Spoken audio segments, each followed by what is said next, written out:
So, Phil, I am about to spark up some THCA flower from a local Illinois hemp grower. It's called Grape Gas, and it's by Sun Drenched Farm. You can find them at sundrenchedfarm.com. Phil, thank you for sitting back down with me. It's always a pleasure. You want to go ahead and say hi to our listening audience? Hello. Thanks again for sitting back down. Always a good time. And we're joined today by a few friends, Chris and Rachel. Chris, Rachel, you want to go ahead and say hi and tell us where we can find you online? Hey, this is Rachel Berry with the Illinois Hemp Growers Association, and you can find us at illinoishga.com and on socials at Illinois HGA. Perfect. Chris, how's it going? Welcome back. Hey everyone, glad to be back. Hi Cole, hey Phil. Like Rachel said, we both represent the Illinois Hemp Growers Association, and please visit us on our website. And just excited to be here tonight and have a great conversation about latest developments. Yeah, a lot of stuff happened. Got a lot of phone calls this week. Panic. But before we get to that, I want to give a quick plug that if you're not a member, you can also support the Illinois Hemp Growers Association on Patreon. Go to illinoishga.com. I'm displaying my screen right now. You can see there's a button, and that's a really great way to support Illinois HGA. You can also support this show by smashing that like button, as the kids say. And you can also support us at colememo.com/support. Big shout out to River Bluff Collective for supporting our show and keeping me high with their beverages, edibles, and tinctures. You can get your own at riverbluffcollective.com. A lot of plugs at the beginning of the show. Let's talk about the panic. I got a lot of phone calls earlier this week from people that I knew and a lot that I didn't know. There was a headline from the Illinois News Joint, from IllinoisNewsJoint.com, our friends at Illinois News Joint. The headline is Battle Over Illinois Hemp Regulation Heats Up Again. And this article is actually perfect because it includes both of the topics we're going to discuss today. It leads off with, on the heels of the Illinois Department of Agriculture announcing a second notice for proposed amendments involving provisions to the Illinois Industrial Hemp Act that would regulate and redefine how THC and THCA levels are measured, in parentheses, essentially banning hemp and hemp products in Illinois, Representative Sonia Harper introduced an alternative hemp regulation reform bill. We're going to talk about both of those topics, the hemp regulation reform bill, House Bill 5903, but I thought it'd be really important to start off with this because, again, I got a lot of phone calls about this. I mean, frankly, when I read this, essentially banning hemp and hemp products, as a person that really enjoys being able to get these products just sent to my door and everything else, I could go on and on about how much I love what hemp has afforded me in terms of freedom of access to the plant. Like I said, when I read that line, when other businesses read that line, they panic and they go, almost like, you're not touching my guns. You're not touching my ganja. So tell us, Chris, what's the word on this? Like, should I be panicking right now? No, I don't think so. I think that this language that you're seeing here in the second notice, I think it's important to, like, first of all, distinguish between what's statute and what is regulation or rule. So this, when we talk about, especially when, in that article, they throw in the word amendment. And so, yes, they're amending the rules, but they're not amending the statute. And so there's been no major change to the law here. This is the Department of Ag kind of reorganizing and reiterating on the language that they use to retain primary regulatory authority over hemp production in Illinois. This is the plan that they send to the USDA that says, look here, these are all the rules that we have that show that within a 90 to 95% confidence that all of the hemp that is produced in this state is lower than that 0.3% THCA limit. That's like the main requirement from USDA for any state. And if whatever state you're in doesn't have these rules, then you're under the USDA rules. So all the states start with the minimum stuff that the USDA has. They like pretty much copy paste it and then add their own sections on top of that for the ins and outs of sort of the administrative and bureaucratic side of like getting a license and those types of things. But a lot of the language in this rules and regs are pretty much directly copied from USDA. And on top of that, the rules that you're seeing in the second notice published with JCAR was not substantially different from the USDA approved hemp production plan that's been on the books since 2020. And so we have had some changes, like especially the like before I go further, just showing what you're showing on the screen. That's correct. That's what we're looking at here. I'm not really sure like what this is like a montage of copied and pasted Yeah. sections from the Hemp Act, but most of the definitions that you see here, like the one total THC or total potential THC, that's been on the books since 2020. This is specifically with regards to production, aka harvest. Essentially, is where all of these terms sort of are focused on, and so they're not focused at retail products or non-licensed entities. So if you are a cultivator or a processor, then these rules apply to you, but specifically a cultivator, because the testing and sampling that they do is only required at the pre-harvest production side. Once the pre-harvest test is taken care of, then you can go to the stream of commerce, whatever processing or next steps that you have. After that point, if you have a compliant harvest test, it's going to be the same as it's been since 2020 when this was approved. And Illinois used to be, many people probably still remember, it used to be a Delta 9 only state. But starting in 2020, we moved to this rule set that we have now, where it's easier to go hot with the total THC rules than it is that when back in 2019 when we had Delta 9 only rules.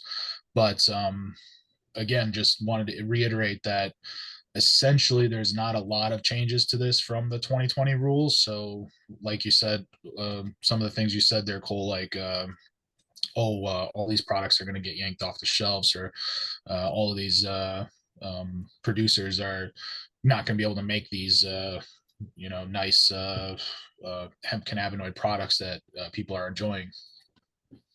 Yeah, exactly, like the drinks and all that stuff. So this is not changing the retail market. These are like I said, it's a constant iterative process by the Department of Ag to modernize, I guess, or to just keep updated their rules and regs that stem from the statute and stem from state law and stem from the USDA final rules.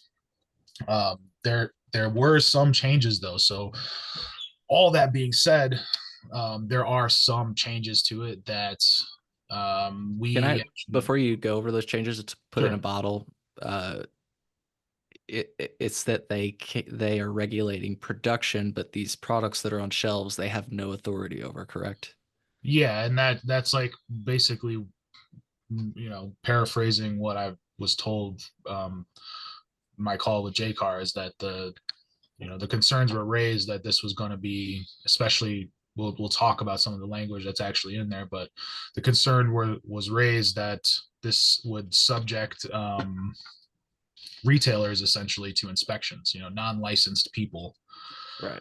to departmental inspections.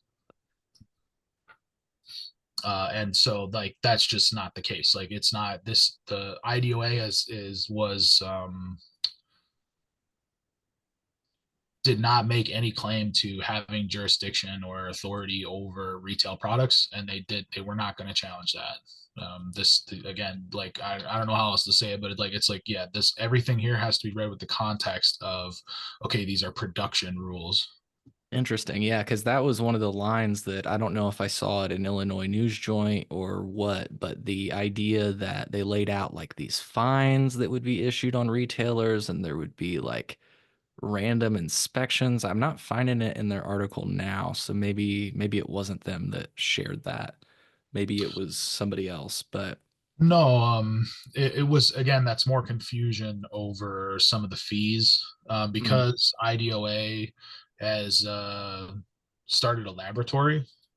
So they right. started a state-run testing lab, more for like, their own use, plus they offer it as a use to any license holders who, can't potentially get their stuff to any other approved lab. Like maybe the approved labs are too busy, or whatever. Maybe the state lab is their closest lab, or maybe the state lab has the cheapest rate. And from what we were told from JCAR, that's exactly what it is. So in the in the actual language that they published in the register, um, it says it could cost anywhere between $100 and $1,000 for a test. And so what we were told was they didn't want to put the other labs out of business, so they just gave a big range, and they wanted to make sure that they were priced competitively, but not so like at a level where it's like so government subsidized that like they just get completely flooded, because they're half the cost or less of everybody else. So I think they just need to adjust that. But the way it was taken by some of the members that we have, and some of the concerns that I've seen raised on it is, again, they were looking at it through the lens of this was going to affect retail products. So they were thinking, and me as a retailer with these hemp products on my shelf, the IDOA can come up here and say, we want to test this final product, because it literally says that in the rules. It says like the IDOA may test final product, but that just is them authorizing themselves to use their own lab to test products for people who are interested in that service, and for whatever other reasons they may be testing final products for. It's not because they're going to create this whole big task force that's going to go out and start testing every SKU at every retailer. And again, that $100 to $1,000 range is just them creating a non-specified amount that they can work with. And then on top of that, there was like a $500 fee every time they collect a sample. So if for whatever reason they have to do the sampling for your production, like if a sampling agent's not available, you can always pay the Department of Ag to come and take a sample if you can't get any other sampling agent. So this is them setting up rules to help facilitate production and to help facilitate the use of their lab. It's not them setting up rules to create a task force to go out and start checking every SKU at every retailer. Right, because they don't have the authority to do that. Yeah, and they make no claim to it. And they, to your point, they even said something to that effect, but both the state police and the Illinois Department of Agriculture and the Illinois Annual Cannabis Report, if I recall correctly, I'll have that linked in the show notes. I'll also have an article linked that I did on the Illinois Bureau of Cannabis Testing that Chris just mentioned. I've been trying to ask them for years what exactly it'll be used for. Haven't really gotten, I don't have a clear understanding, but if you're looking to learn a little bit more, or at least read some of the statements people have made, that's a place to start. Um, yeah. So to your point, they don't have, and even if they were going to try to do that, I think as you said before we went on air, there's been precedent that shows that first of all, we live in a post Chevron world. Please unpack that. But also the Fourth and Ninth Circuit, I might have gotten those wrong, have made rulings that really stand to solidify the fact that there is no problem. Can you unpack what I just said and tell me if I got any of it wrong? No, that's a perfect like sort of next place to go with this. Is just to kind of further reiterate, like, it's not just what the IDOA says or doesn't say about their authority over hemp products. It definitely has played out on the federal level in a couple different ways, and most recently, like you said, the Fourth Circuit Court of Appeals has definitely ruled like with very favorable language in their interpretation of like the legality of hemp products, and whether or not agencies have sort of interpretive control over the products that were made legal by the clear like statutory definition of hemp in the Farm Bill. And so, yeah, I encourage everyone to look up the most recent, it was like in September, I think, the Fourth Circuit Court of Appeals, couple of like really beautiful passages that they said. One is a clear statutory text overrides a contrary agency interpretation. And they specifically point towards Chevron to say that, determining the scope of any law really is not a situation where agency deference is appropriate when clear statutory text is available, and in such case as the definition of the word hemp. They said it's a broad definition, but its breadth does not make it ambiguous, and so that is like the clarity and the punch that I think really sort of puts all of this into context when we talk about the Illinois rules. Is like the Chevron case that went through the Supreme Court of the U.S., where they overturned that 40-year-old precedent. That's what essentially gave agencies sort of more power over like, oh, well, this is what the law actually says. Like the law says this, but this is what it actually means. And so that interpretation, that power of interpretation has been lessened. To what extent, we don't know yet, because it's like been so recently overturned. But hemp, I think, is an especially good example of where this could be helpful. And it could test the limits of like agency interpretations and like the limits of what the Supreme Court intended by overturning Chevron. So yeah, it's on the state level and on the federal level, there's no one's coming for your River Bluff hemp pop and all the rest. Well, what at about this point, what about the part on there that I saw about like the decarboxylation formula? yeah, Like, again, because that would, they're always gonna they're like, it's so crazy how many different like total THC, acceptable THC limit, like THC this, THC that, and they talk about post decarb, and they talk about using a conversion formula for THCA to THC if it's not being decarbed, and all of this stuff. But again, it's only for that moment when you are testing the official sample for your harvest. And so when you start looking at like the THCA flower that's on the shelf and everything else, as long as it meets the statutory definition of hemp in the Farm Bill, which is 0.3 delta 9, then you can have your 15% THCA or 20% THCA, as long as it still meets the federal statute. well, because like even if they tried to implement that rule, it's like that would be what we're kind of talking about with the Chevron decision. It's like they're kind of making that up because it's not THC, it's THCA. You're inventing this new equation to now make it not allowed, but it's allowed. Yeah, they're doing everything they can to sort of make the hurdle to clear for production as high as possible, because that's their ballpark. Once you're out of the realm of production, now it's clear statutory definition of the Farm Bill. It is what it is. The Farm Bill specifically says, salts, isomers, derivatives, all of that, like very, very like clear language that makes it so that that's why you see, for the last 5-6 years, you see this incredible array of widely available hemp cannabinoid products just shipping nationwide. But and if they tried to like adopt that rule to like get rid of THCA, it would just get like immediately held up in court, right? Yeah, essentially, yeah. Yeah.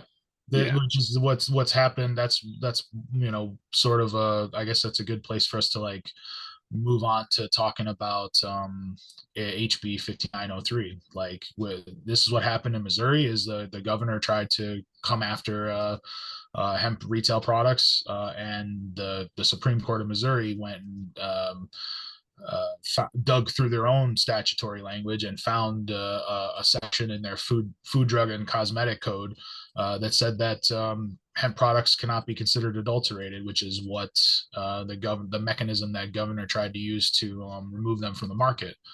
And so when we went and heard this and we went and dug into it and found the language that they used, we were like, okay, this is a good start. This is a good start for an amendment for an Illinois bill. And so we made that a key part, like a key provision of a new bill that we've helped to get introduced. And this veto session and for the next session in the spring, the 104th General Assembly. Awesome. Yeah, and I'll pull that up here in just a moment. I did have a quick question before we move on. I had heard, and I'm not going to say who yet because I've only heard, I need to verify this, that people that represent the cannabis industry have made comments in support of the second rules. Just speculation. Do you think their intention is just to make in-state production as hard as possible so that you just like, you know, I mean, I guess that's speculation. So, you know, if you don't want to speculate, that's fine. which is so like,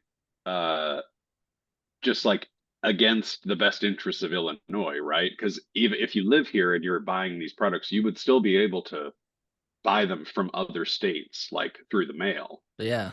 I Because mean, even the state can't ban that because they're federally legal products, and we have the interstate commerce. Like, so yeah. really, like in their like serving their own interests, you know, I could see legislators thinking that's in the best interest of the state to prop up this cannabis market, but it's like you're just screwing over all these farmers and, you know, people that want to grow it here in the state. Well, they'd be screwing over the customer too, because like, yeah, you're right. Yes, they're absolutely like sort of killing an economic opportunity for people in Illinois, but they're you know, not everyone wants to order. Maybe they don't have a permanent address, maybe they don't have a computer, or maybe they don't have like, you know, reliable cell phone or like whatever. They could still go into a shop and buy like hemp, and they don't have to go into a dispensary. Dispensaries are few and far between. We That also, customer, that's like a significant segment of the market, is like random people who like, they never order stuff online, they just go into smoke shops and get what they need. Like that's a well, huge and chunk. online, there's no age verification really. Like they're not making you scan your ID to order something offline. Some are, but most aren't.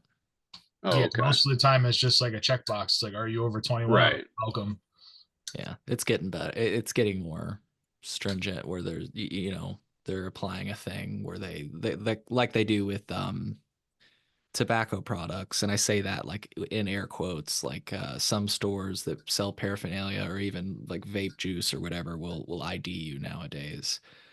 Um, you know, have you take a picture of your ID and submit it, and they like manually verify it. But anyways, yeah, let's get in. I just wanted to ask that question because it's like I think about like Mason, for example. He was saying he grew a CBG crop, and it's like, you know, are they trying to make production harder for Mason? And it sounds like maybe the answer, you know, is kind of yes.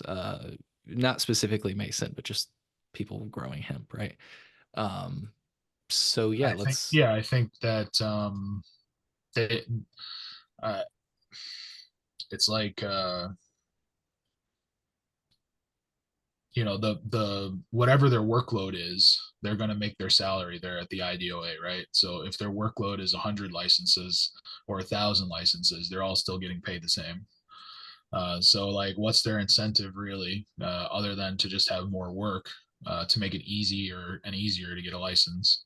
And that's just me being matter of fact there, and like you said, speculating. But that it, to me, it doesn't seem like there's a whole lot of push and support from our state Department of Ag for the hemp program compared to other states.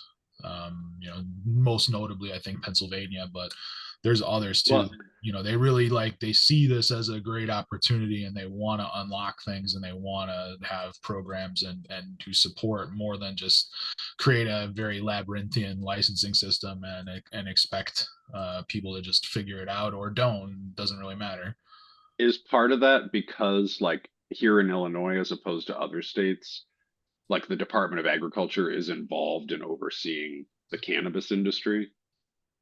Like in other states, they'll have like, you know, a cannabis commission or an agency that oversees. I don't know that it does. The Department of Agriculture oversee cannabis production in every other state?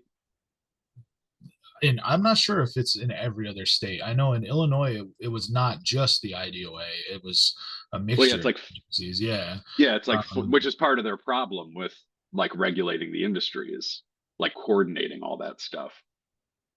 Yeah, and But it's, I do think that IDOA having responsibility for both hemp and cannabis in different ways, like it doesn't help them maintain regulatory clarity. If anything, it sort of gets even muddier because they're the same people in the same office are working on two very separate things, and they end up inevitably like intermingling them in some capacity.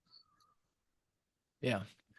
Well, let's segue over to House Bill 5903. I'll pull it up here if we want to go through it. You want to just start with a synopsis. I really love I teased this on an episode that I recorded with Phil. I think it's the best damn hemp regulation reform bill I've ever seen. Give us the synopsis. How are you, like, what you kind of teased it a second ago. Also, you teased it a second ago, but tell us the foundation on which you built this legislation, and I'll pull it up. Yeah. So the like I said, the foundation of this one is an amendment to the Food, Drug, and Cosmetic Act.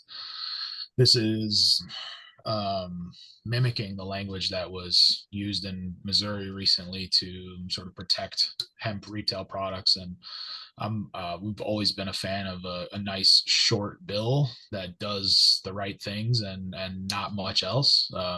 And that's what this one is. It's just got a few like key provisions, and the first part of it is it amends the Food, Drug, and Cosmetic Act, and it provides that notwithstanding any other provision of law, a food ingredient, dietary supplement, cosmetic, or other consumer product shall not be considered adulterated solely because it contains hemp-derived cannabinoids, including but not limited to delta-9 tetrahydrocannabinol, delta-8 THC, or tetrahydrocannabinolic acid, aka THCA, or any hemp product, provided that the hemp used in the product complies with the definition of hemp as specified in federal law, which again is the clear definition of hemp that in the farm bill that we were talking about earlier.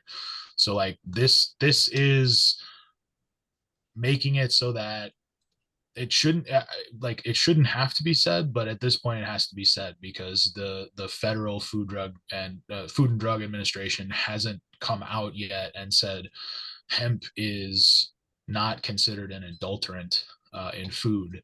That they've questioned the safety of CBD many years ago and have done little to follow up, and have only suggested that some sort of regulatory pathway may be appropriate for hemp in the future. And so 6 years after they were mandated with the responsibility to figure this out, they still haven't. And therefore, we are doing it at the state level with this amendment to our own Food, Drug, and Cosmetic Act, which Illinois uses federal FDA like food, drug, and cosmetic code unless we have our own on the books, like on top of that, sort of like what we do with our hemp rules. So this is what we're doing. We're adding it to our Food, Drug, and Cosmetic Act here at the state level to say, yes, this is the language that we think the FDA should use. But in the meantime, while they're still figuring it out, we're just going to make it easier for all of our people at the state level to understand that hemp in foods and as a food ingredient is not it's not cause for you to be shut down by the health department. Essentially, is what this amendment to the Food, Drug, and Cosmetic Act at the state level is going to do. That's the first like key chunk of this bill, and then the next part is there's several amendments to the Industrial Hemp Act, the state statute 505 ILCS 89. That's the one that Governor Rauner passed in 2018. That's the state statute that we've had on the books that hasn't changed since then, and was developed sort of like in an asynchronous way to the farm bill coming out, which was like at the same year, and then we did the same thing with our rulemaking. Our rulemaking had to happen in an asynchronous way with the USDA rulemaking, and then we've been kind of playing this like phone tag catch up game ever since. And this is an update to all of that language at the state level here in Illinois to bring the Industrial Hemp Act to like a modern, 2024 version of the 2018, the language that was written in 2017. It's going to protect hemp products by and like address public safety concerns, and it's also going to open up the industry, a lot of opportunity in industry for people who didn't necessarily qualify as like having a suitable location to cultivate or process hemp. And so this changes specifically the law to say, you're no longer subject to having tax code requirements for the land on which you grow hemp. Changes like that. And then changes to the hemp product section of the bill, where we have an entire list of requirements now for retail products. So we are creating this statute now here at the state level, where it's basically saying, yes, we will take some ownership of requirements for retail products. And this is directing the department to do that. But the key part of this is it's directing them what they can do, and it's also directing them what they can't do. And so part of what they can't do, again, is go through and unreasonably test a bunch of like every single SKU at a retailer and charge them $1,500 a SKU to do that. So yeah, there's a lot of detail here on this. The synopsis of this bill it's fairly comprehensive, but the implications of this bill, I mean, like I said, it's a brief bill, but the implications of this bill is like it should help unlock a lot of opportunity and a lot of innovation in the industry at the state level. I like this bill, Phil. I want to give you space if you have any questions, but I like this bill because it just seems like you're not reinventing the wheel. You're amending the Illinois Food, Drug, and Cosmetic Act. You're providing that things should be labeled and tested, and if they are for inhalation or ingestion and contain a detectable amount of cannabinoids, they may not be sold to anybody under 21 years of age or older. And if anybody doesn't fall into that, those I'll say it another way. Products distributed or sold in violation of specified provisions in the Act shall be considered adulterated or misbranded pursuant to the Illinois Food, Drug, and Cosmetic Act. This is, I like it because you're not reinventing the wheel. As you've said on this show in the past, there are already mechanisms for this: consumer protection laws, the Food, Drug, and Cosmetic Act, right? There are already civil and criminal penalties that exist that are against misbranded products and the businesses that sell them. And you're simply saying, hey, let's do it. If that's really a concern, let's do it. So that's why I like this bill. Is that a fair description? Did I come away with a fair description there? Yeah, I think the theme of this bill is to force the state to align with the minimum federal requirements in every possible way that creates the most amount of opportunity for people, and then to also direct the state to recognize that, like you said, we're not reinventing the wheel here. Recognize that hemp is another ingredient that will be in foods, the same as anything else. Like if a food product is contaminated, we already have ways to deal with that. We have liability, and we have all of these things that are already it's a solved problem, right? So like this points you to those pathways. It points you to the alignment with the federal code, and it points you to the state laws that should be in effect for this category of activity. And I think it just kind of dovetails nicely into what we already have on the books. It's a slight tweak to a single piece of legislation. This is like a 2-page bill, um, and and then it's literally just a single paragraph inserted into our Food, Drug, and Cosmetic Act, which is, it's not us being original. This is us copy pasting literally the same language that's on the books in our neighboring state. What was the part about like the property tax thing, and like is that like because you have to grow hemp like on a property that's like zoned as a farm now, right? Yeah, that was one of the key provisions of this bill was to make it so that people in cities and in areas where they don't necessarily meet like the traditional like section 160 of the property tax code is the language that they used to use. Like land area means a farm as defined in section 160 of the property tax code in the Hmm. state. And so like that is a very specific legal term for like the area in which you could grow hemp. And many people do not qualify for that, even though they may be landowners. They could own their own home and still not qualify, even if they had like a pretty good sized backyard. It's still not legal for them to grow uh, a plot like a couple rows of hemp in their backyard. So like not only do they have this property tax code like restriction on cultivation where like they're expecting you to be zoned agricultural essentially to be able to grow, but they also had this restriction on processing too. They won't allow you to have a processor's license if you are zoned residential. And on top of that, they also leave room for local jurisdictions to just essentially ban the production or cultivation of hemp in their locality. And that's now becoming part of the process for you to get a license, is to show that your locality doesn't have like setback rules, or you can't do it this close to a school or something like that. So it's like they're this is one of those instances where I was talking about, sort of it gets a little murky when between the cannabis world and the hemp world. It's like you don't need a setback for um, producing goods like legal agricultural commodities anywhere other than in the hemp world, it seems.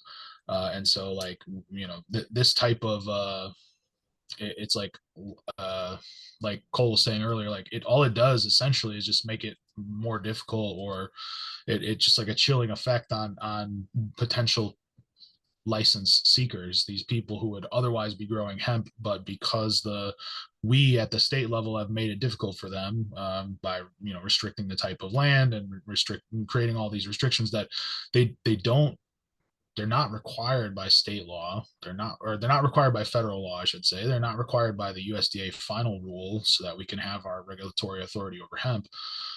They're just written here in our state law for seemingly, the only purpose here is like seemingly making it uh, more difficult to get a license.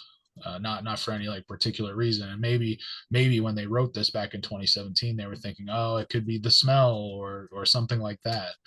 Well, Um, Go didn't you ahead. say, like, because I had actually asked this hypothetical question to David Lakeman in the past, like if I could grow hemp, because he told me, Cole, if you would have applied for a hemp license, you'd be leaving with one this afternoon when we did the podcast there. And I mean, isn't it true that like he did tell me that if I would have submitted my application because I don't have this zoning, this tax code, that I'd be denied? Isn't it true that that's a non-refundable fee? Yeah, yeah. It's not like it's a lot, but But just to be considered, it's $100. Yeah, for them to just even go through the verification process of looking mhm, at the information that you just sent them, and yeah. that just them having performed that task and rejecting you, that's worth $100. Hmm. And yeah, they're they're collecting it, and then they like we had to do a double um like a double take with the department to get approved for the license, because our property was classified as a rural residence rather than actually farm, and all it was a matter of, because we are zoned ag, but it was only a matter of going to our local assessor and saying like, yes, we are a farm, here's our farm number with the FSA. Like, we've been on the FSA's farm register for a long time, and it just hasn't been changed. And so we were able to get it changed and able to get a license from the department. But why was any of that necessary? It's not required by federal law. It's not required by USDA final rule. It's just something that ended up on the books in Illinois that just, it shouldn't be there. This is, part of the reason why we've seen a 90% decline in the number of license holders since the start of the program. Is that there, stumbling blocks like this are everywhere in our state law and in our departmental rules. And we 2 years ago we offered oral testimony after they published the first update to the hemp production plan that they were considering, and based on the feedback that they got on that one, they wrote this version.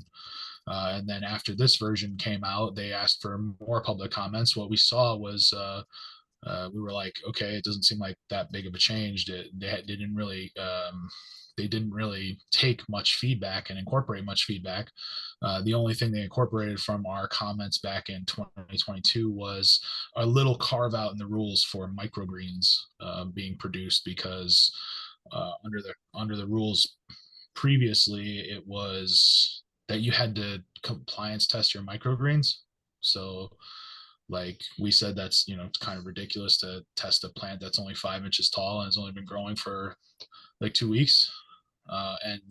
But that's Might the get you level high. of that. Well, that's the level of sort of absurdity that we have right now, like surrounding hemp production, the language surrounding hemp production at the state level. So that's what we're doing here with this 5903 HB 5903, which, a huge shout out to Representative Sonia Harper for getting this introduced, and to her legislative coordination staff. Like, they've just been incredible to work with, and just like super professional and really, really encouraging. And this is like the first big effort that the IHGA has put out there, and I think it could not have come together better. And I'm just really happy to have this out there. And this is the start of the conversation here. We already have like some amendments that we'd like to make to this, little tweaks here and there to, again, like really get the intent across that this is a simplification. This is an opening of economic opportunity to more people, and this is a limitation of departmental power and an alignment with the federal framework in anticipation of a farm bill that 2 years from now, who knows what this scene will look like. But over the next 2 years, we could definitely create something, like create a nice standard here in Illinois that should be lasting and somewhat future proof. Yeah, I found it was an interesting question last night when the person, I say last night, whenever it was, you had the open house, the town hall. They asked about the idea that, there's a possibility that in a new farm bill that the percentage could instead be 1% instead of the 0.3. And what's great about your bill, correct me if I'm wrong, is it's flexible to that. Yeah, it continues to point towards federal statute. So if the federal statute changes, then it will continue to automatically align itself with whatever it changes to. So like I said, like 2 years from now, we really don't know what's going to happen. Excuse me. What we do know is, by the end of 2025, we should have a new farm bill that will likely be voted on and passed, no matter what the language is. But we don't know what that language could be. It's like literally the full spectrum of, it could be that from 0 to 100, like 0 being hemp is now reversed and it's completely illegal, and hemp production was a mistake and now it's all over. And sorry, it is what it is. Pack up your stuff and go home. It could be a 50-50 right in the middle, where it's like they write a new farm bill and they literally don't change the hemp language one bit. Like, they just copy the section that's there, they leave it there, and they're like, we're good, this is fine, we're happy with this. that could happen, or it could be on the far opposite end of the spectrum where with the new farm bill, they literally write in the legalization of all forms of cannabis, recreational marijuana, whatever you want to call it. Like Delta 9 THC becomes legal and a legal agricultural commodity, the same as all the other cannabinoids in hemp. If they write that into the farm bill, then sort of all the walls come crashing down, and this bill doesn't really matter that much after that point. We would again have to overhaul everything. But 2 out of those 3 scenarios are really, really good. And the third one, well, we'll be packing up our stuff and trying to figure something else out, I guess. But yeah, I like those chances, and I think that the first the farm bill that we're working under now, this one passed under the incoming administration. So I'm excited to see what we get to deal with in 2025 as far as the farm bill. But until that point, like, this is our main focus, getting this out there and getting the conversation started. Like, why the question to anyone who might question this and say this isn't enough, or this is the wrong approach, I would just encourage you to say, like, well, why would this work? Why, if you can say why it won't work, but why do you think, what do you think is good about this? What do you think makes sense about this? And yeah, I think that's a much more productive way to really get this dialed in to where it's a great compromise across every sort of sector that is throwing stakeholders in this direction. Yeah. And I mean, that's, I do have a clip that kind of echoes what you said, the 3 different paths, and it's interesting. You never would have guessed who it's from. That's why I want to play it. But yeah, that last point you just ended there was, I felt like a natural segue. Like, I heard from, and I want to be clear. Actually, let's put it in a bottle before we move on to this conversation. Like, I love this approach because it's taking that 3-pillar approach, right? So you got age gating, because there's this concern about children purchasing products, right? I don't even want to call them intoxicating because that's such a vague term that ask anybody to define and you'll get different answers. There's this concern of the products being untested and unlabeled. Your legislation puts that out there. You require testing, you require labeling, and in so doing, you satisfy all 3 of the concerns that have been aired. But of course, we live in Illinois, and the other concern is opening up the market, which, just to give you more room to counter maybe some of those concerns. Like, one of the things I heard from somebody in the industry that was not expecting this bill to hit, because we all kept it a secret, right? You told me about it before it rolled out, and you're like, Cole, you can't tell anybody that this legislation is rolling out. And I was like, I won't. And this person texts me, they're like, what the fuck is this bill coming out? And blah, blah, blah. That was I asked them, I was like, what's so crazy about the bill? And they were like, it pretty much decimate the market. We can't compete already. How do you respond to like the different critiques? And it's not like you're surprised probably by some of these comments. You read them probably on LinkedIn or on YouTube occasionally. But how do you respond to those? Because I feel like, again, we're in Illinois. You have to take that on. I guess my response is, like, this is not really changing anything. Like I said earlier, it's like it shouldn't have to be said, but apparently we have to say it. This is just giving the health department. This is just telling the health department that they can't shut you down because you're doing stuff with hemp. Uh, and again, modernizing the Industrial Hemp Act, which has nothing to do with the CRTA or any other cannabis stuff. This is not changing the landscape, other than giving more people an opportunity to get in on it. It's not the products that are on the shelves now. If anything, you'll see an increase in like choice. but you won't see like this is not going to change the competitive landscape for anyone who's a license holder with the CRTA. They've got their own ecosystem, which is heavily regulated and highly taxed and highly priced. And then we've got hemp sort of literally just it's the ocean that the cannabis boat floats in. Yeah. And I mean, but they can't, it's unfair, Chris. I I don't know how to respond. Life It's is unfair. unfair. Cannabis licensees can't get into the business. Well, no, it's not. I think Using a stupid example, like my point is for people that didn't understand this, these people also have, it's easy plug here. Well, This product's great, but they also have a cannabis license. So it's not like these people can't do it too. And a lot of these companies right. have now. And like they just reauthorized like hemp being used in, like being able to be included in cannabis products, right?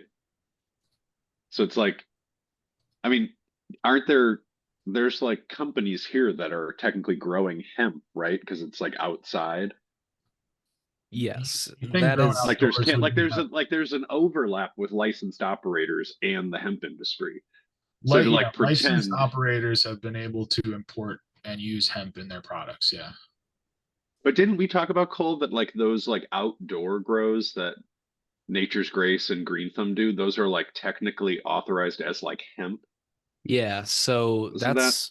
that is what I believe the foundation of, like, besides, as Chris, maybe you've talked to some hemp operators that have participated in this. I've talked to one, but this is what Phil was referring to, these rules that allow hemp to be used in cannabis products in Illinois. And what Phil was also referring to is a story that I've been tracking. I'll have to pull up the article here in a moment, but there are two cultivators in the state of Illinois that are able to grow outdoors. And from what I understand, they were required to get hemp licenses, and it was all under the understanding that this was hemp. And one of those two cultivators, I will just say, claimed that 40% of their annual crop was hemp, or at least from that field. They didn't say specifically hemp. They say, 40% of our crop comes from this outdoor field, which again is hemp. So what was our point in bringing that up? Yeah, I mean, it exists you were saying, Phil, there's overlap in the market. Sorry. Yeah, and Right, yeah. that's what I was gonna say was it's not it's completely open. It's not it's only like we said, it's unfair. It's like it's just anyone can do it. That's the whole point. That's what we're doing here. And like, yeah, if you heavily invested into that CRTA ecosystem, like you're still benefiting from that. Hemp operators can't get into that. And you're still doing business in the hundreds of millions and billions of dollars there. So here's an example. Like this is all I've published right now. There's definitely more out there that people can find, and I can share some information on this. But this is like the language that Phil's referring to. GTI seeks to construct a secure CBD cultivation facility.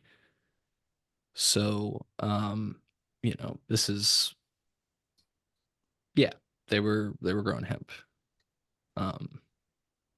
Yeah, and what specifically are they growing? When they say CBD cultivation, it could be they probably just meant hemp, and are they growing THCA flower, and how's that working out? Well, Is again, though, to rope it back into the memo that Phil brought up, and by the way, Phil, I'm actually sharing that late. It was actually updated in August, and I just missed it because it's not like they make a big announcement about this. It's funny. I was just Googling Illinois cannabis hemp, and it just like popped up in the Google feed. I was like, "What the fuck?" And you can't find it anywhere else on the website. It goes straight to the PDF, which is what I just pulled up. I'll have it in the show notes. But so, Chris, to your point, I don't think that they're growing THCA flower because, again, this is under the understanding that it's hemp and it's only to be used for extraction purposes. Yeah, it's So like I there's think it's all the parity between distillate. this, you It's know? all the distillate they sell to the like infusers, I would assume. Yeah, you're just using then. Yeah, in that case, they're using the CBD as like a feedstock for the conversions. Yeah, I don't know. I don't know Which is exactly. hilarious because of all the fear mongering around that exact thing that they do to Yeah, try to get this market eliminated. but don't you know, Phil? They do it right. Yeah, and they charge like $10,000 a liter for that stuff. I mean, it's insane. Yeah, it's crazy. So, but a good point. There's definitely that overlap. And look though, it is the same thing. That's what's just kind of crazy about this. I don't mean to get into this again. We can keep it short, but it's like the federal the farm bill redefined what hemp is. That's not like a scientific definition. You know what I mean? Like, you Well, follow it, me? it Like, did descheduled hemp, right? yeah, descheduled it. Exactly. Yes, that's I the last part of the farm bill. The last line in the farm bill does that specifically. I just Yeah, love the idea that there was some like secret stoner in the drafting room that just like tacked that on the last minute. right. Well, and Chris, one of the things I like how you said it the other day was, and I hope that this rings your memory so that you can say it better than I'm about to say it. You said something in the effect of like they descheduled all cannabinoids. Yeah, Because that part's true. Like, and then it's like but there's a threshold for Delta 9, you know? yeah, yeah. The Delta 9 is the only one that's illegal. All the other ones are. I mean, that's the just a plain reading of the definition in that or in the farm bill. And even if they didn't mean to do it, you can't interpret that to mean anything that it doesn't exactly mean in the wording. Yeah, and I think it's kind of like an interesting parallel to draw between like what the state like what we're doing here with this with 5903 HB 5903 is we're we're amending uh at the state level regulations surrounding cannabis sativa, right? And with what you could say that that's the same thing that they did with the CRTA is they took matters into their own hand due to federal inaction.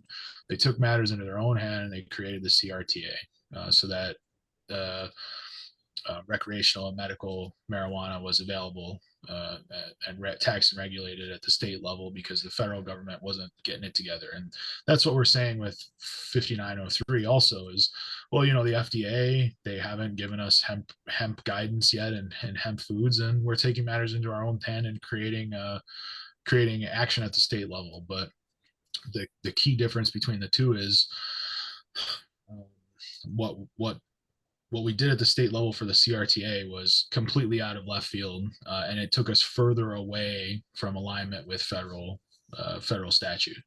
Whereas what we're doing here with the hemp bill in Illinois is pushing ourselves closer towards federal statute. We're aligning ourselves better with federal statute, and in many cases, just directly pointing to federal statute, saying this is what our legal language is now. And that's where you find this where all I think that's where all of this like friction comes from is that the state went in the opposite direction away from federal law when they did the CRTA, and with this it's like it to me it feels like path of least resistance. Like we are just defaulting to minimum requirements that are already written for us. Yeah. Yeah. Phil, any questions? I got a Well, clip. I was just thinking too, this isn't going to be like a great way to sell this bill to legislators, but it's kind of like, what other choice do they really have other than to do something like this? Yeah, it's definitely like a preemptive thing. Like, because, like, just since it's federally legal and it's descheduled and it's produced in other states, like, there's no way you can stop people from buying it online. Yeah, The only thing you could do is screw over hemp companies that exist or want to exist in Illinois. right. And Like the this is competition with the CRTA market is going to be there no matter what they do. Exactly. And I would sell it to legislators in two ways. I would say this is going to, protect the people and the public health issue that you keep hearing about, and it's going to get hemp off of your desk, because it keeps coming up and you keep having to deal with this and nothing ever gets done because it just seems like such a mess. And every time you think you've got something, then people show up at the Capitol and they start shouting at you. And so I'm not saying that won't happen with this, but maybe we'll be shouting in support of this instead. And yeah, I think that's how I would bring it to legislators. I would say this is how you get it done, and this is not going to piss anybody off besides maybe a few CRTA people.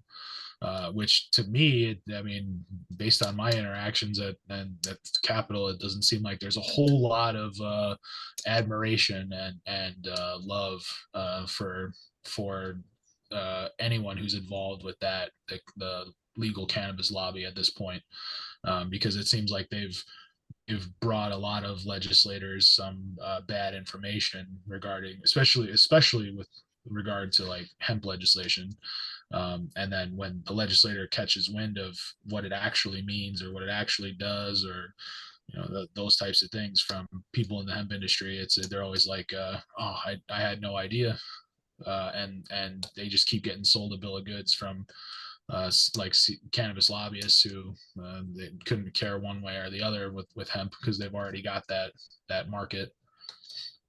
But yeah, that I'd love to have more discussions about this bill with more people from the House of Representatives and more senators too. And we should have a Senate version of this bill coming too, if not for the veto session, then in the spring. So I was just about to ask about that, Phil. I wanted to give you space though. I've got a clip to play about for a good segue. I was thinking of saying something and then I just lost it. Darn it. It's probably because I said something. I know how that goes. All right, well, let's play this clip, and if your memory gets jogged, just holler. Percent. That bill passed out of the Senate 54 Delta 8. Delta 8. That bill has passed out of the Senate 54-1. Yeah. Gets over to the House. I know that House Democrats got pulled to see how many would vote for it. And it wasn't brought up because they didn't have. Do you think that so many House Democrats like the status quo of being unregulated? I mean, everyone knows how harmful Delta 8 is to kids. Everything has its time. So in case that was garbled, because I don't know about you, it was garbled on my end. He basically, I tried to boost the audio a little bit because it's really quiet. And he basically asked about how the legislation, Leader Lightford's legislation, sailed through the Senate, but then the House, it couldn't get through the House. And he asked Governor Pritzker, are the House Democrats just okay with the status quo? Do they not know the dangers of Delta 8 on our children? And at this point, where Governor Pritzker takes off, it should not be as garbled. Who's asking this question? Good question. I don't know. That just doesn't sound like a reporter to me. And what's crazy is there were 3 different questions in this press conference about hemp. This is just one thing. See. Well, it's such a leading question too. It's like, don't they know how harmful it is? Yeah. Don't you know how bad it is for the kids? Like, that's such like let's talk about how bad these are for kids. Okay, yeah, while we're worried about public health of the youth. Like the governor's going to stand there at the podium and be like, I don't care about kids. Next question. Sorry, I put my screen down. Phil, did you hold something up? How bad what are? Oh, I held up a smartphone. Oh yeah, straight up. Absolutely. So I'm going to continue this clip. I wish that one, I think, like I said earlier to Hannah's question, I think it should be regulated, but sometimes things have to work their way through people's minds. They have to listen to people in their districts to think about it more, hear an argument that makes more sense to them than the one they heard last. And so I'm not, I'm disappointed in a way that the bill didn't go through, but not surprised. As you saw, there are many, many bills, thank goodness, because I think 5,000 get introduced or more. There are many, many bills that get, pushed aside or, pushed to the next year to consider. I hope that there's some movement and thought about, what this might look like in the veto session or in the new session, but not surprised really. So do you think it's going to be in veto session? It's interesting. I read articles and they reported what he just said. I heard him say, if it happens in veto, if it happens next session, whatever, these people are trying to work it out. It's funny how it's reported, though. It says Governor Pritzker and I'll pull up the headline because I don't want to butcher it. But my question that I'm asking you as I display this headline: Pritzker advocates Hope House passes hemp regulation proposal during veto. He did say that technically, but he also said, whatever, maybe next session, work it out. Maybe some proposals are bad. We got to work out the details. I actually appreciated that comment a little, generally his comments on like cannabis regulation I don't tend to agree with. And I guess my question is, do you see any action in veto session? No, I think I remembered that quote, that clip that you just played very clearly because we were still hot off the end of the spring session, and I think just today or yesterday, actually, the governor was quoted as saying we were asking him, in regards to the veto session, what's pressing, what needs to get done, and hemp was not at all mentioned one bit. Yeah, I think I know what you're referencing. I'll display it on screen. That wasn't reported. I mean, unless I'm reading this wrong, it wasn't reported yesterday. It was reported on September 30th. So about recently. But asked if he had anything on his agenda, unless you're thinking of something else, Chris. No, that was I think pressing that's it. enough to push through during the veto session or in the January lame duck session before the spring session begins. Pritzker said after sipping his hemp seltzer, "Nothing that comes off the top of my head." Did it really say he was sipping No, a hemp sorry, seltzer? to be clear, it just says Pritzker said. Nothing that comes off the top of my head for listeners that aren't seeing that I was joking. I'm sharing my screen right now. So I was going to say there was also an article that was published today in the Tribune, I think, about veto. And he was also asked again about, or the article just goes on to talk about things that are thought to come up in veto. And cannabis was mentioned, but hemp is not. interesting. Very interesting. So Well, you'd think what I wanted to, sorry to pop in there is, okay. It seems like now with the incoming Trump administration, the Illinois legislature is like considering shoring up a bunch of their social programs and things like that, where they want to make sure that whatever happens at the federal level, we can still continue to be socially liberal at the state level here in Illinois. What were you going to say, Phil? I was just gonna say, like, you would think the governor has to know that like his cannabis law he passed is like probably a political liability, like in terms of his reelection. And like just looking at the trends from this election, like you made a lot of promises to people that are drifting away from your party. It just seems, like this hemp bill could be a chance for him to kind of fix that.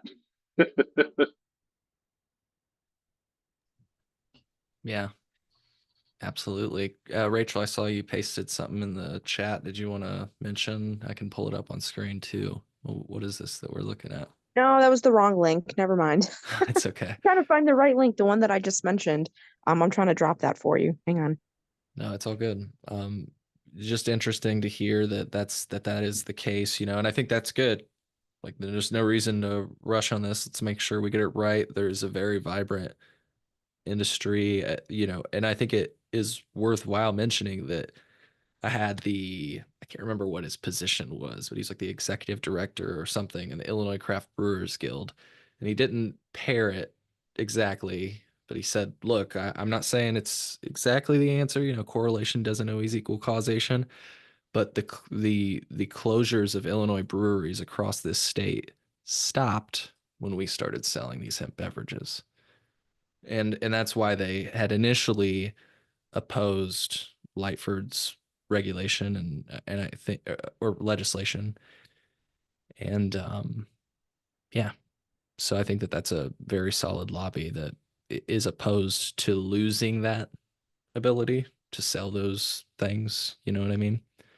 I just did a podcast today that the Bush family is in the business of distributing hemp beverages now. I feel like that should be like national news or something, because that's, Anheuser-Busch. Like, the details are a little bit, I'll paste the link of the podcast that I'm referring to so people can get more information. But still, I thought this was interesting news. Yeah, maybe that Anheuser-Busch product might even be good. PBR has a product which I thought was interesting. There's a lot of big names getting into the space, and in fact, this is a good opportunity. It's interesting how the times have changed, actually, Chris. And I wonder how rooted in the way. What am I trying to say? It seems like the opinions on the hemp industry have evolved from the perspective of some of the largest cannabis operators. You've got Cookies, GTI, Wana, several brands participating or thinking about participating in the hemp industry. Glass House recently announced, which is a huge cultivator in California, that they are thinking about getting into hemp. And most recently, I want to share this clip. It's just interesting to hear this talk, and tell me if you want me to pause it as we go through it, because I just think it's surprising to hear. I mentioned Curaleaf. They've actually been in hemp, but they just kind of recently announced that they're leaning more into it. And I just find this talk so surprising. And it's interesting to hear them say all the things we were saying almost like a year ago on this podcast. So let's listen. This is, by the way, is a cannabis stock investor show that I watch. So this is just interesting to see them like catching up to us almost a year later. We're dissecting the business up and down, and we're very focused on, in the US in particular, on margin improvement and efficiencies, and in Europe on growth. That's the differentiation that we have between two, and we're focused on hemp on growth. So that's really the difference. I really, really want to focus the US on cash flow generation and profitability, because the US in a lot of markets has gone flat. And on the growth side. And so instead of chasing discounting and doing all that, I just want to be better and do it cheaper and more efficiently and grow our margin in the US and focus on that right now while we're dealing with this whole hemp, this whole bifurcation in the cannabis market. I think the number that I think everybody needs to focus on is this. It took 10 years for the regulated cannabis industry to go from 0 to 30 billion. It took 2 years for hemp to go from 0 to 20 billion. And if people think that the US cannabis industry is peaking, that's wrong. Just the growth has gone into hemp because it's readily accessible. It's cheaper to buy those products. You don't have to, be part of a database or anything like that.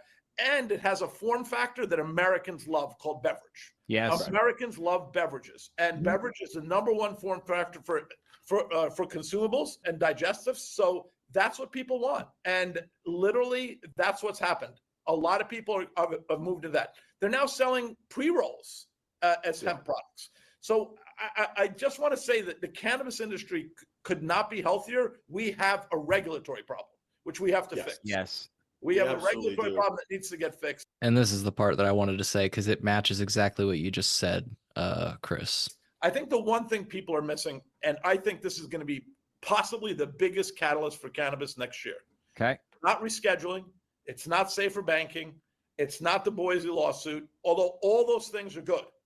It's going to be the Farm Bill. Farm Bill. Yeah. So in the Farm Bill, what happens there? It can go 2 ways. 3 ways. Sorry, 3 ways. It can go where, and by the way, all of them are positive. It can go where they shut it down completely and say no more intoxicating hemp across the country. That's a boom for the regulated business. It can go to where they say we're going to leave it the way it is. Hemp is one product, cannabis is another product. I don't think that's the way it's going to go, but they leave it bifurcated. From our perspective at Curaleaf, that's positive too, because for the next 5 years, we're going to build the shit out of our hemp business, and we're going to invest in that, and we're going to go national. And frankly, that's going to be our priority. And we've got the infrastructure now to do it because we've been prepping for this. And by the way, some of my biggest competitors that everybody loves are following our footsteps. They're out there hiring right now for hemp. The other way, which I want, this is what I want. This is the back door to legalization. The big By the way, he's about to say what Rod Kite's been saying, and we'll wrap up this clip. biggest issue in hemp is the intoxicant, the D9.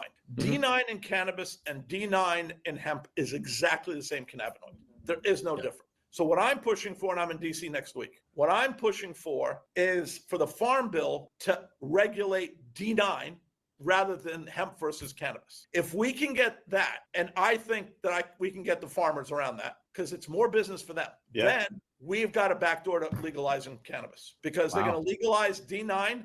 And that means they've legalized THC, which means 280E goes away, which means we can do banking, which we can go public. We can do anything we want in NASDAQ. NASDAQ has said it. They'll allow hemp businesses. So we can do anything we want after that. It's a backdoor that nobody has been focused on, but it's the fastest route to legalization in the U.S. Never. I know one person that's been focused on it is Rod Kite.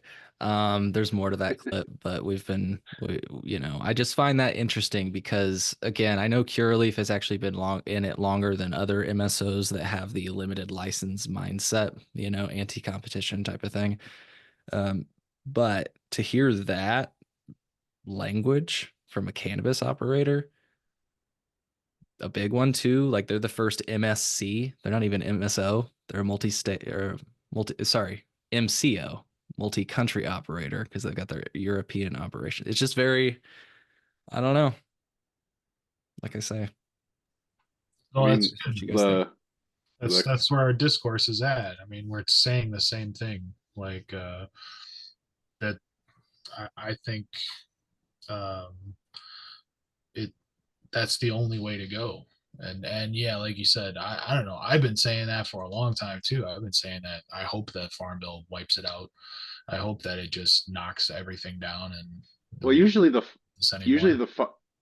Farm Bill too is like must pass legislation that like both parties tend to vote on because everyone's got farms in their states. Yeah, there's it would just be like a matter. It would just be a matter of like getting that in there. But at the same time, it's something I've said for a long time, like Republicans would be very smart to do that and just completely steal that issue from the other party. Yeah. Yeah. I thought that figure that he mentioned at the beginning was interesting too, how it took cannabis 20 years to become, I think, a $10 million market, but it took hemp 2 years to become a $20 million market. Did I mess those? It was 10 years to be 30 billion, 2 years to be 20 billion. Thank you.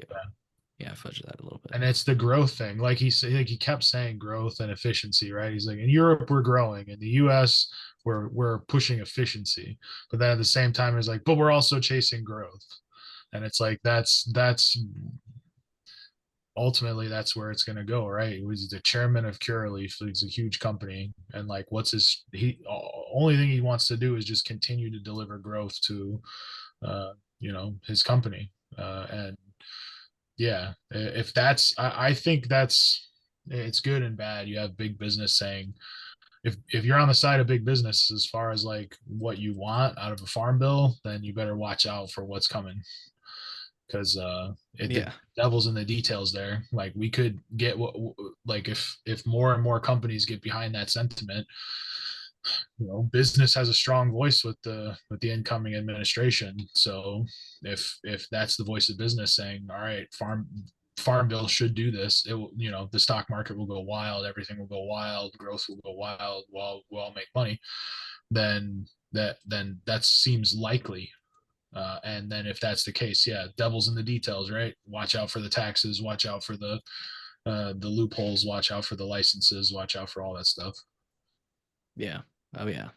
Learn that the hard way in Illinois, right? I hope that they don't, like, because the language in the Farm Bill for hemp is like fairly simple.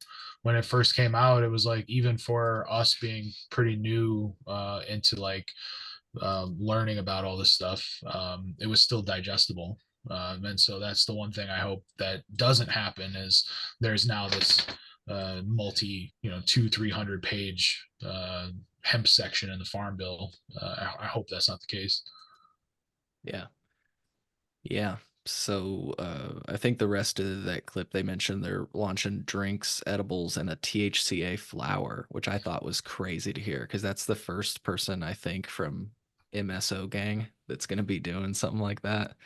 A THCA flower. They've kind of stuck Well, to the edibles. technically cookies is an MSO. True. That's a good point. He made a good point about beverages too. And I think like having enjoyed more and more different beverage products, like the first one I ever had was in Canada, actually.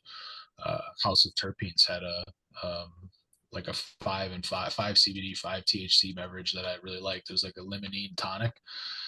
And since then I've tried a whole bunch of different ones, and there's something about specifically beverages and the way that they take effect.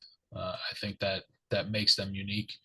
And yes, definitely like more social and desirable for, I think, most people, especially people who like have never smoked or don't want to smoke or vape or any of that stuff. Like yeah, it's like beverages is where we're going with that, I think. Yeah. Yeah, absolutely. Absolutely. Well, very interesting stuff. I'm looking forward to seeing how this all progresses. I just think it's, just interesting times we're living in, and one of the thoughts that came up to me the other day, you sit there and sometimes you have your early morning smoke. And I know that feel free to poke holes in this, but I have an analogy that has been like bouncing around in my head.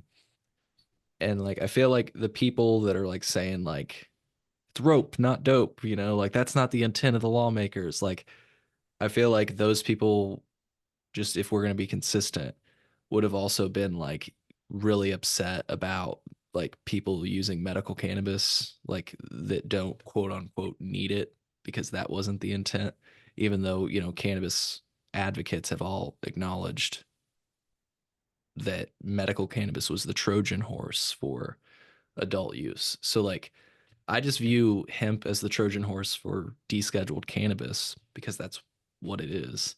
And I don't understand. I know we've had this thought many times, but like I said, the parody there, that's the analogy that came up in my head the other day. Like, what the hell are you talking about? What the legislators intended? Take the win for what it is and run with it, And that's the basis of the cannabis movement, you know? We'll call it medical, whatever the fuck we need to do. Let's just get the cannabis sales going. You were going to say something, Chris, but you were muted. I was going to say, yeah, when you see AB or Anheuser-Busch or AB InBev, I think is what they're called now. You see them making a move like that. It's like, well, that's exactly what they're doing. They're take it for the win. When you start seeing that, that's a good sign that we're not going to walk it back. Yeah. And I do have concerns about that, just coming from like hoping it doesn't end up with the 5 major players thing. But I don't know like how you even begin to prevent that, like Illinois has these provisions in their cannabis law that say you can only have 10 dispensaries and 3 cultivation centers, but like that's real murky because like they keep all that information secret. I've heard of some people that have over the limit of 10 because they've made weird partnerships and stuff. So, but none of that information's public, and you know what I mean? So it's like even a good, well-intentioned regulation like that I do tend to support. It's the idea that you wouldn't allow any operator to get bigger than another. Doesn't seem like we've got a way of enforcing that yet. Actually putting teeth behind that, And that's not a reason to give up on it, but I'm just like trying to be candid about I support something like that, but I also see like flaws in it, even in Illinois. Any thoughts on that, Phil? Yeah, like I would support that kind of thing in a non-limited license market because Right. even with those restrictions, the way production works in the state, there are like 6 companies that own the industry. Mm-hmm. True. Even with the cute limits on, oh, you can only have this many craft grows or this many dispensaries. Yeah, and you know And what's yeah, there's that whole thing about the ownership being confidential. And didn't we find out at one point you only have to disclose ownership if you own like more than 5%? something like that. I don't know. I don't So exactly it's know. like you could have like some small percent of a ton of dispensaries and like it wouldn't be an issue. I'm pretty Yeah, sure that was something we talked about at one point. I'm not sure, but like you say, I'd be supportive of something like that in an unlimited license market. You know, just to these are like monopoly protections. Um, you know, something that the FTC should like I feel like get down with as well. But anyways, I digress. Any other bases that we didn't cover today? Phil, any thoughts on the bill or anything? I just like it. Yeah, I'm No, really excited. Go ahead, Chris. no, that's all. Thank you, Phil. Appreciate that, man. Well, and I just like that you guys are like on the offense about this, you know, because it always seemed like cannabis and hemp were had to play defense to these, you know, cannabis industry association and all the other lobbyists that they pay to be out there. Yeah, I think it was the right time to put something forward. You know, Rachel's the one who was really pushing for it, and she saw the opportunity, and um, you know, it's been awesome helping execute that vision. And seeing that yes, it was the right time, and we did get the traction we were looking for, and yeah, it feels like we're maybe one step ahead this time instead of one step behind. Yeah, is it like this is just meant to kind of be a joke, but if you actually know the answer, that'd be cool. Um, is it like illegal to give representatives hemp beverages? I think it would fall under the same category as any like official gifts. Yeah, So because like, when I was in Springfield one time, I was walking by a few offices and they had like a couple of bottles of champagne on their desk, and they weren't like even in there. So like I don't think like I feel like somebody just was like, "Hey, I've got a gift for the like I don't know." I'm assuming. I think that's just a tradition from end of session that they all send bottles to each other. Oh, okay, fair enough. Yeah, I think that's what it is. Because I've seen bottles and cards and stuff on people's desks for it's the last day of session. True. When we were there in May. But yeah, I think there's anti-bribery training. Everyone has to do anti-bribery training if you do the government job or like even like corporate jobs, they make you do it. Like the limit's like really really low. It's like $20 or something like that. Like if someone gives you a gift of more than $20, then it could be like an ethical problem. So if it's less than that, then I think you're okay. But I think Rachel actually looked into this quite a bit too, because there is like lobby day gift baskets and stuff that they send to legislators that like you can add, you know, you can't add anything that is worth more than $5 or something like that to these baskets. But yeah, the limit's really low. So I mean, I think technically you could like it doesn't matter if it's like alcohol or a 21 plus product. Like as long Yeah. as the value is lower than $20, I think you're okay.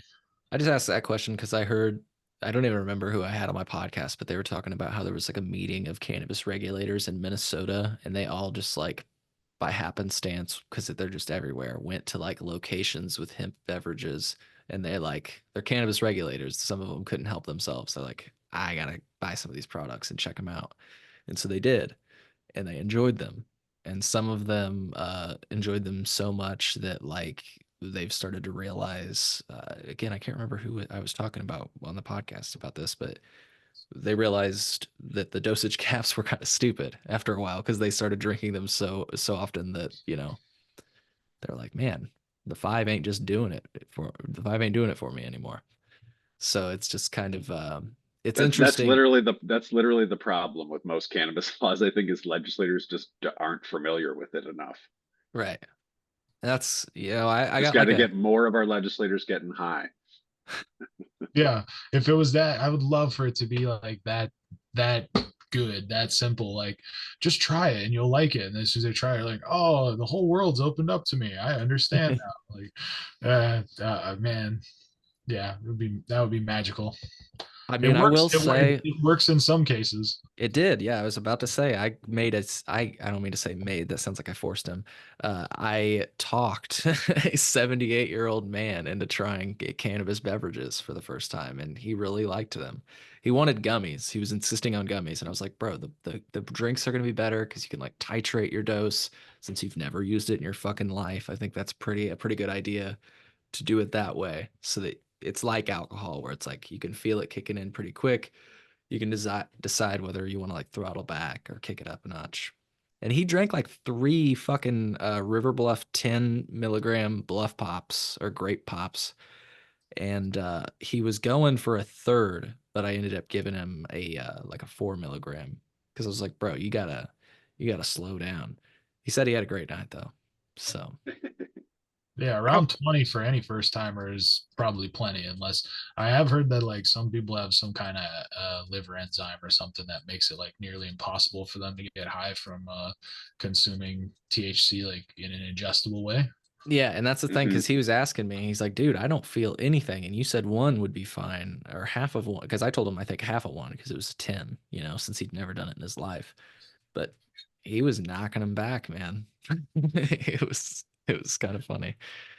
And he, like I said, he had a good time. We had another person try for the first time. It's insane how many first time, like I've introduced people via this form factor for the first time. My aunt, my grandma, like I would never be able to be like, here, just take a little puff, right?